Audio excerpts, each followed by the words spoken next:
Good morning and welcome. Today we read from the Gospel of St. John. God so loved the world that he gave his only Son, so that everyone who believes in him might not perish, but have eternal life. For God did not send his Son into the world to condemn the world, but that the world might be saved through him. Whoever believes in him will not be condemned, but whoever does not believe has already been condemned, because he has not believed in the name of the only begotten Son of God. And this is the verdict, that the light came into the world, but people preferred darkness to light, because their works were evil. For everyone who does wicked things hates the light and does not come towards the light, so that his works might not be exposed. But whoever lives the truth comes to the light, so that his works may be clearly seen as done in God. The Gospel of the Lord. In reflecting on today's gospel, there's that line, God did not send his Son into the world to condemn the world, but that the world might be saved through him. And reading that and reflecting on it, I wonder how we wind up so negative. At least that's my experience. Our religion, for the most part, is interpreted as a bunch of rules and regulations. You either obey or you're punished. It's almost either or, it seems. And maybe that's the problem. That looking at my own experience of growth, I needed rules and regulations and sometimes punishment as I was growing up. But the theory was that I would become an adult, a mature, responsible person. That meant I didn't need as many rules. I wouldn't be punished. Except the temptation was to become independent in the sense that I had to answer to no one, or anything for that matter. That I could do what I wanted, when I wanted. Wasn't that freedom? And maybe for a while, in adolescence or young adult life, that was very attractive. Either I have rules or I have none. Either I'm going to be punished or I have no fear of punishment. There would be freedom, but extreme. But then people love. People get engaged in relationships. Marriage, but friendships, children, brothers and sisters. And if I really understand those relationships, I find out that they bear with them the responsibility that goes. If I'm going to be in love, then I'm going to freely, hopefully, be responsible for that other person. I want to give, not just get. It's not just extremes, and that requires understanding.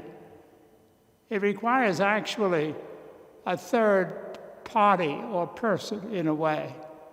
If it's just you, now if you don't measure up to my expectations, who cares? If it's just me, then I become self-absorbed, self-centered, arrogant, perhaps even hurtful. That has its punishment of its own. But what is the difficulty with Jesus' commandment? He asks us to love ourselves in reverse order, and then others, and then we'll be loving God. That to find out what's good for me should be equally good for you. That the reason for loving others has nothing to do with anything but that I believe that God is there, that that's how I'm worshiping God, that my motivation is myself and others because of God. That when I get to be really adult, when I really understand my experience of loving, mature love, then I realize that it's almost a direct proportion. And that if I'm giving, if I'm self-sacrificing, not just to the exclusion of me, but including me, that when I do the right thing for the right reason, then it's always self-gift of love. And that's where I grow. That's where I learn freedom, because I'm giving it to others as well as receiving it. It's not either or. When we experience either or, I think, we're reading about it more and more, or at least it seems to me, in the newspapers or in whatever way we get our news. People are demanding that only they matter. That not just Black lives, certainly. Prejudice is part of self-absorption. But when I become so absorbed in self that no one or nothing matters but me, ultimately, unless it benefits me, then it's a slippery slope. As I get enmeshed in that kind of self-absorption, self-centeredness, then it's not necessarily far from some violence when I think I'm being threatened, or when what I think is mine is being threatened. I need to really be a person who works at that. The extreme, just giving for myself, just living for myself, can be destructive of self and others. Just living for others, I become a doormat. I have nothing to offer because I haven't learned to love myself. I haven't made choices. And so this commandment of Jesus makes sense if I stop and think, if I stop getting caught in extremes, which I do so often. Either me or no one. Either my way or no one. My sole obligation is to preserve me, my world. And Jesus' commandment is in opposition to that. Your first obligation is to love others. In that you will love yourself. And in that you will love me ultimately. So I need to reflect. Sometimes I need to go against my natural inclinations about self. I need to make choices, faith-based choices, and they can require sacrifice. And so Jesus' statement is, if you want to love God, then love others and love yourself. But you're going to have to pick up your cross, because that's not an easy path. And if you don't have motivation outside of yourself, you probably won't do it.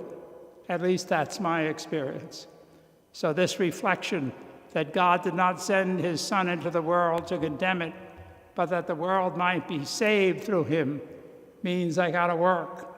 I gotta do my part to bring God's will into my world, into my relationships today.